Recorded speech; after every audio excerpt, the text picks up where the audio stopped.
7 ফেব্রুয়ারি একটা অন্নপ্রাশনে ইনভিটেশনে চলে গেছিলাম। এটা ছিল অনির বন্ধুর মেয়ের অন্নপ্রাশন, ইউথ ক্লাবে হচ্ছিল। এই যে পুচকিটাকে দেখে নাও, কি কিউট, মায়ের কোলে। তো তারপর আমরা গিফট দিয়ে চলে গেলাম স্টার্টার কাউন্টারে। ভেজ পকোড়া, চিকেন পকোড়া ছিল, তো দু রকমের দুটোই আমরা ট্রাই করে নিলাম। আর এরপর কেকটা দেখো, দারুণ। এখন কিন্তু যে কোনো অনুষ্ঠানে কেক কাটিংটা মাস্ট। তো তারপর চলে গেলাম মেন কোর্সে। মেনু কার্ডটা তো দেখেই নিলে। তো ফার্স্টেই দিয়ে দিল স্যালাড আর কাটলেট। আমার কাটলেটের সাইডটা একটু পড়ে গেছিলো, তো যাই হোক ওটাকে একটু বাদ দিয়েই খেলাম। তো ভেজ কাটলেট ছিল। তারপর দিয়ে দিল ফ্রাইড রাইস। আমার কিন্তু পোলাওয়ের থেকে ফ্রাইড রাইসটা বেশি ভালো লাগে। এরপর দিয়ে দিল পনির। আমি দিতে বললাম ওইদিকে, দিল এখানে, তো যাই হোক চলবে।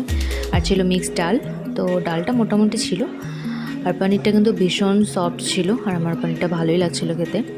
তারপর একটু ভাত নিয়ে নিলাম মাছের সাথে খাবার জন্য। আর আমি তো মাটন খাই না, তো যাই হোক। তারপর চাটনিটা দারুণ ছিল খেতে। আর সবশেষে আইসক্রিম, মানে মিষ্টিটা নিয়ে নিই। তো আজকের মিনি ব্লগটা এই পর্যন্তই। তোমাদের কেমন লাগলো জানিও, আর দেখা হচ্ছে অন্য কোনো ভিডিওতে। টাটা।